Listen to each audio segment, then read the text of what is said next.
Bonjour les amis et bienvenue sur cette vidéo de rentrée. Tout d'abord, comment ça va? Comment allez-vous? Est-ce que les vacances se sont bien passées? Est-ce que vous avez pu vous reposer? Parce que c'est quand même le principal, c'est de pouvoir se reposer durant les vacances, que ce soit en partant à l'étranger, en partant dans le jardin ou autre. Donc ça, c'était ma première question. Maintenant, je vais essayer de répondre à pas mal de vos questions, notamment comment se sont passées les miennes de vacances, qu'est-ce que j'ai pu faire, qu'est-ce que j'ai pu organiser, comment se programme cette nouvelle année, etc., etc. Un petit peu, on va faire un petit peu le point sur tout ça, sur ce qui s'est passé, ce qui va se passer. Donc, premièrement, pour ceux qui me connaissent, avec qui j'ai pu correspondre, il m'arrive toujours des aventures un petit peu incroyables. J'étais à Cap-Malheureux, j'ai loué une voiture parce que je n'ai pas de voiture. On est parti à Cap-Malheureux, on était sur place, on s'est bien amusé, on a bien découvert, on a bien mangé, tout ça. Et j'ai pris conscience que ça, plus ça, effectivement, il me fallait penser à acheter une voiture. Donc, j'ai eu de la veine, c'est qu'il y avait le salon de l'automobile quelques jours après. Donc, on a été au salon de l'automobile et j'ai fait un choix sur une voiture. J'ai fait des démarches pour acquérir cette voiture, n'ayant pas des millions. Prendre un leasing. J'ai fait les démarches et le petit truc qu'il faut savoir, c'est que ici à l'île Maurice, que vous ayez une carte d'identité étrangère ou une carte de résident mauricien, ça ne fait pas foi comme titre d'identité pour une banque, pour un organisme financier. Ce qui fait office de carte d'identité pour un organisme financier, c'est le passeport. Vous me diriez, ouais, c'est curieux Richard, mais bon, jusque-là, pas de problème. Le souci, c'est que étant à Maurice depuis 7 ans et n'ayant pas nécessairement l'envie de quitter Maurice, que ce soit pour retourner en Belgique en vacances, aller en France ou autre part, j'ai pas jugé bon de me casser la tête sur mon passeport et il est bien sagement mis dans un tiroir. Donc, quand j'ai fait ma demande pour avoir un leasing pour une voiture, on m'a demandé mon passeport que j'avais pas pris, j'avais pas pensé à le prendre, j'avais pris plein de choses, mes fiches de paie, mon contrat de travail, mon permis de résident, ma carte de résident, tout un tas de documents. Mais pas mon passeport, puisque j'avais ma carte d'identité belge, plus ma carte de résident mauricien, plus mon document comme quoi j'ai le permis de résidence ici à l'île Maurice. Donc la personne me dit, écoutez, je prends déjà toutes vos informations et envoyez-moi une photo de votre passeport. Bon, quand j'ai retrouvé mon passeport, j'ai vu que mon passeport était périmé. Maintenant, je me dis, dans le pire des cas, ils vont me dire qu'il est périmé, mais dans un autre sens, ça m'oblige, entre guillemets, à rester sur le pays. Et je ne pourrais pas, entre guillemets, c'est la crainte de tous les organismes financiers, quels qu'ils soient, c'est qu'on ne paye pas, donc, entre guillemets, que je me casse de Maurice sans le payer. Donc, je me dis, s'il est périmé, je peux pas me casser, donc c'est une sécurité en plus pour eux. Non. Non, il faut que mon passeport soit valable pour pouvoir justement faire une demande de leasing, donc un prêt en gros pour l'achat de la voiture. Donc, ok, je parlemente avec eux, j'essaye de leur faire comprendre ma philosophie, mon état d'esprit, ma réflexion, etc. Mais bon, dans l'administration, c'est ainsi, c'est pas autrement. Donc voilà, c'est ainsi, c'est pas autrement. Je dois refaire mon passeport. Pas de souci, je vais voir mon consulat, puisqu'ici à l'île Maurice, il n'y a pas d'ambassade. L'ambassade la plus proche est celle de Dar es Salaam, qui est en Tanzanie, donc sur le continent africain. Donc je vais voir mon consulat qui me dit, ben écoutez, vous n'avez pas encore été enregistré ici à Maurice en tant qu'expatrié. J'ai dit, non, j'ai pas fait de démarche, je me suis installé, j'ai pris mes billets d'avion, me suis installé, j'ai fait ma demande de permis de résident, j'ai fait ma demande de carte de résident, et sans plus, quoi. Alors, le souci, c'est qu'il faudrait que vous vous radiez de la Belgique, donc que vous ne fassiez plus partie de la liste électorale en Belgique, donc comme électeur, hein, je suis pas ministre, hein, ni conseiller, ni député, ni quoi que ce soit, pour que vous puissiez justement être enregistré comme électeur étranger, entre guillemets, donc à l'étranger, chez nous. Très bien. Donc, je commence les démarches. Ce qu'il y a, c'est que pour les élections, justement, pour m'enregistrer en tant qu'électeur, il y a 3 solutions. La première, c'est que je me déplace lors d'une élection sur place, en Belgique, pour aller voter. La deuxième solution, c'est de payer, donc de recevoir mon bulletin de vote, soit au consulat, soit à l'ambassade, soit par courrier, je sais pas, puisque c'est pas le choix que j'ai fait, et de le renvoyer par DHL, Chronopost ou TNT, peu importe. Donc voilà. Et la troisième solution, c'est de demander à une personne sur place en Belgique de bien vouloir voter pour moi par procuration. Donc, ne voulant pas payer 200 € pour aller voter, puisque je ne suis pas spécialement très chaud de voter. Déjà quand j'étais en Belgique, les 2 dernières élections, j'ai pas été voté. Honte à moi. Mais bon, ça c'est un choix personnel. Bref, comme j'ai déjà dit, je ferai pas de politique sur la chaîne. Donc je me suis dit, je vais pas choisir le fait d'envoyer via DHL ou autre un bulletin de vote. Je me vois pas payer 1000 à 2000 € parce que je vais pas non plus aller tout seul là-bas pour une journée. Donc si je dois aller, c'est avec toute la famille, c'est loger sur place, c'est des dépenses, j'en ai pour 5-6 000 € pour tout le monde. Non plus. Donc, je vais voir si éventuellement j'aurai encore une bonne âme sur place qui voudrait bien m'aider là-dessus. Donc, j'ai une bonne âme, effectivement, qui m'a aidé pendant plusieurs mois, voire plusieurs années dans mes démarches administratives, puisque j'étais parti, je vais dire, un petit peu en catastrophe de la Belgique.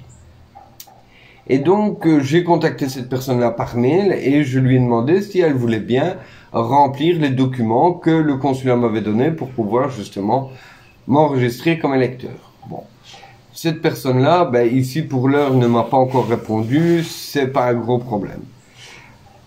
Ce qu'il y a, c'est que tant que je ne suis pas enregistré comme électeur, je ne peux pas faire ma demande de passeport, et sans ma demande de passeport, je ne peux pas faire ma demande de leasing. Donc, effet boule de neige. Donc, comme d'habitude, hein, c'est toujours un petit truc qui débouche sur un autre, sur un autre, sur un autre, sur un autre, sur un autre. Donc voilà, ça c'est la première déconvenue et grosse déconvenue que j'ai eue à titre personnel. Durant ces congés, entre parenthèses, congés, c'est congés juste YouTube, donc je n'ai pas posté de vidéo. Ni sur YouTube, ni sur Facebook. Mais je continue à travailler normalement. Je me suis dit, il serait peut-être intéressant de voir si on pourrait pas organiser une espèce de tombola afin de faire gagner justement un séjour aux abonnés, tout frais payé ici à l'île Maurice. Donc j'ai regardé sur le web, etc., etc. Qu'est-ce qui était possible, quelles étaient les plateformes disponibles pour faire des tombolas ou des lotos disponibles pour vous faire gagner justement votre billet d'avion et votre séjour ici à l'île Maurice gratuitement. Compte bien évidemment une participation. Les tombolas, il faut bien acheter les billets. Et malheureusement, comme je vous l'ai déjà dit, et comme je vous le redis, je suis pas millionnaire, je saurais pas le payer. Donc, j'essaye, je cherche, j'en trouve une qui me semble plus ou moins valable. J'essaye de créer quelque chose qui est proche, mais qui n'a pas les fonctionnalités que je recherche exactement. Je me dis, ben, peut-être que c'est parce que je ne connais pas la plateforme. Donc, je prends contact avec le service client, je vais dire ça comme ça, par mail. Qui me demande qu'est-ce que je veux faire exactement, qui je suis, etc., etc., etc. Si je suis une association, une entreprise, un particulier, etc. Quel est le but de ma démarche, enfin, tout un tas de questions. Je réponds à toutes ces questions, je leur explique quel est le but justement de la chaîne, quel est le but de cette loterie.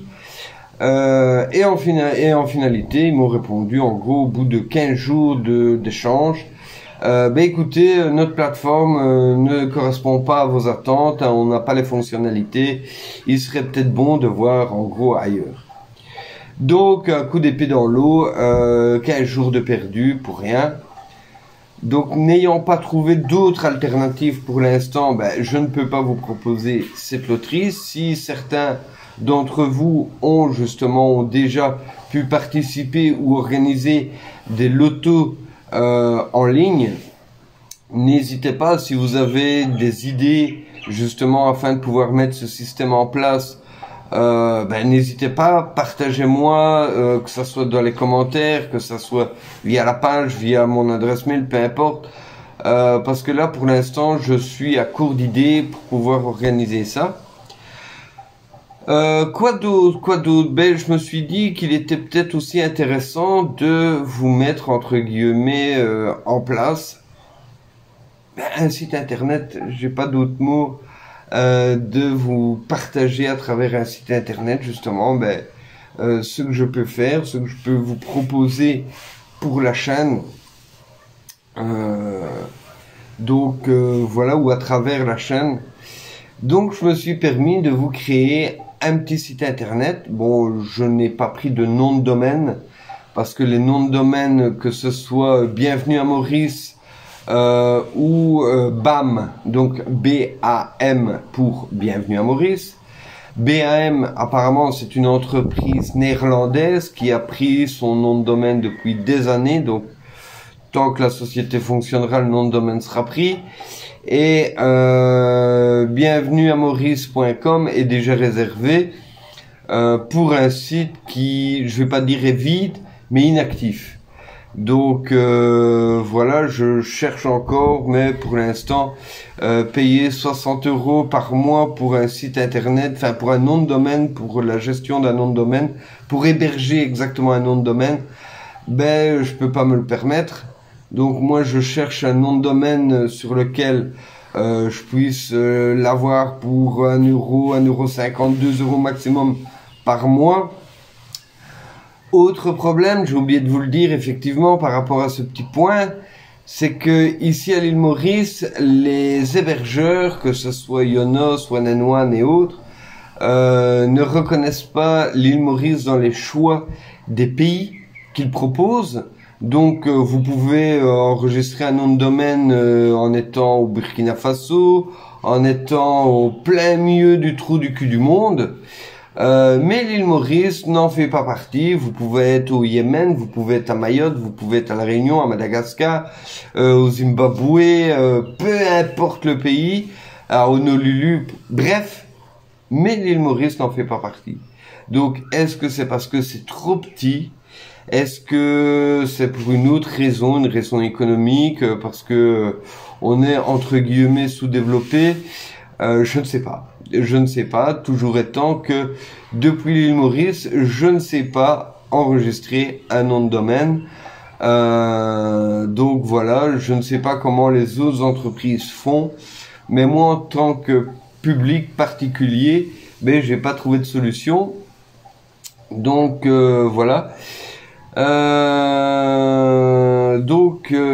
Je me suis permis de créer un petit site sans nom de domaine via la plateforme Google Site. Donc c'est quelque chose de sans prétention. Je sais que parmi vous, il y en a certains qui touchent leur bille très largement au-dessus de la mienne dans le monde du web, qui m'avaient déjà proposé, oui mais Richard, si tu fais un site web, n'hésite pas, je te le ferai, il n'y a aucun problème, patati patata. Je ne sais plus qui exactement, je sais que c'était un Belge, enfin il me semble. Je te remercie beaucoup. Ce qu'il y a, c'est que c'est pas une question de fierté, d'arrogance ou quoi qu'est-ce, c'est simplement que j'ai pas envie de te faire chier. Parce que justement, ben, si j'ai des mises à jour à faire, si j'ai X, Y, Z, et que malheureusement par mes faibles compétences, ben, je ne peux pas les faire, j'ai pas envie de te demander ça, en plus de tout ce que tu pourrais avoir à faire, aussi bien professionnel que privé. Donc, j'aime bien faire des choses moi-même, parce que déjà j'apprends, et en même temps, ben, si j'ai envie de changer à 4 heures du matin parce que j'arrive pas à dormir une photo, ben, je peux le faire. Donc voilà. Maintenant, encore une fois, je vais prendre quand même 5 minutes pour parler du site internet. C'est un site internet que j'ai fait tout seul de A à Z, avec mes petites mimines, avec mes photos.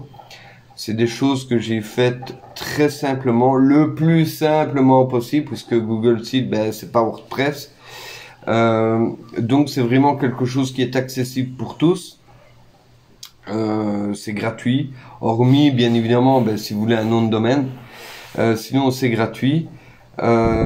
Si certains ont des idées pour pouvoir rajouter des rubriques, j'ai fait une rubrique accueil, bien sûr, une rubrique pourquoi, une rubrique soutenir la chaîne, une rubrique sortie, donc dans laquelle je mettrai toutes les sorties que je peux faire par rapport évidemment à mes moyens, puisque comme je vous l'ai dit, je dois louer une voiture, mettre l'essence qui est quasi gratuite, hein, bien sûr, on est dans un pays où l'essence est gratuite, c'est à peu près le même prix qu'en France, hein. S'il y a une différence, c'est de quelques centimes. Et une rubrique les services, donc c'est les services que je peux offrir entre guillemets en tant qu'expatrié ici à l'île Maurice pour les personnes qui recherchent justement l'acquisition d'un bien immobilier. Donc il y aura certainement d'autres rubriques qui vont venir se greffer. Maintenant je ne sais pas encore comment je vais les organiser, je ne sais pas non plus comment je vais les nommer, ni quel sera le contenu exact. Donc je ne préfère pas trop en parler, mais le site évoluera de temps à autre pour déjà quand il y aura des sorties. Et bon voilà. Il y a aussi, j'ai mis un petit onglet, un petit bouton contact pour pouvoir justement me joindre si vous avez des questions un petit peu plus spécifiques, personnelles, que vous ne voulez pas laisser dans les commentaires. Je laisserai aussi bien le lien de ce site dans la description, bien évidemment, mais je mettrai aussi un QR code. Ma fierté, j'ai pu créer un QR code tout seul comme un grand. Bon, il est affreux, mais il fonctionne, c'est le principal. Que je mets ici. Et donc, que vous pourrez justement cliquer, vous mettez sur pause, vous cliquez, et donc voilà. Sur ce, encore une fois, j'espère que tout s'est bien passé pour vous. Pour moi, je vais dire le principal, c'est qu'on est en bonne santé, c'est qu'on a pu profiter de ces week-ends pour se reposer. Je vous cache pas que les 2-3 premiers week-ends, c'était un petit peu déstabilisant parce que quand on est pas obligé, mais habitué à travailler samedi, dimanche, tous les jours de la semaine, quand on se retrouve le samedi et le dimanche à ne pas avoir de but, ne pas avoir d'objectif, c'est un petit peu déstabilisant. Donc on essaye de profiter, mais le cerveau se dit c'est pas normal, c'est pas logique, il manque quelque chose. Et donc j'étais souvent tenté de refaire une vidéo, mais je me suis dit non, il faut que tu fasses une coupure, Et je pense que cette coupure d'un mois et demi, je pense que je vais la faire chaque année, puisque ça m'a fait énormément de bien. Ça m'a fait énormément de bien. Ce qui m'a fait aussi beaucoup de bien, c'est de voir que vous avez continué justement à vous abonner, continuer à liker, continuer à commenter, à partager. Donc ça m'a fait énormément plaisir, puisque malgré le fait que je ne postais rien sur YouTube, c'est pas pour autant que j'étais sur une île sans connexion. Donc j'ai continué à regarder un petit peu ce qui se passait, et j'ai pu voir justement que vous continuiez à vous abonner, à commenter, à partager, à me contacter. Donc ça faisait plaisir. Voilà, je suis de retour, comme on dit, et j'espère pouvoir encore une fois pendant cette année vous aider, vous guider, vous renseigner, vous faire surtout découvrir l'île Maurice comme elle doit être découverte, et que ce n'est pas une carte postale, c'est bien plus que ça, c'est bien plus complexe que ça, et donc il ne faut pas s'arrêter à la carte postale, puisque si on veut vraiment profiter, que ce soit en vacances ou en tant qu'expatrié, de l'île Maurice dans son entièreté, il faut découvrir au-delà de l'hôtel, au-delà des plages, au-delà des belles filles, au-delà du rhum, au-delà des cocotiers. Il faut vraiment s'imprégner de tout ça, et s'imprégner de tout ce qui est culturel, folklorique, parfois géologique, historique. Je me permettrai de refaire une vidéo sur les pirates et sur la piraterie dans l'océan Indien. Certainement dans le courant du mois ici, puisque j'ai eu de nouvelles informations concernant justement l'histoire de la piraterie ici dans l'océan Indien, et particulièrement à l'île Maurice. Donc je n'hésiterai pas à vous refaire une petite vidéo. Maintenant, bon, le tout c'est de la mettre en place. Donc voilà, je vous remercie encore une fois d'avoir regardé cette vidéo jusqu'au bout. Je vous fais plein de bisous. Je vous dis à très bientôt, et prenez soin de vous. Ciao, ciao.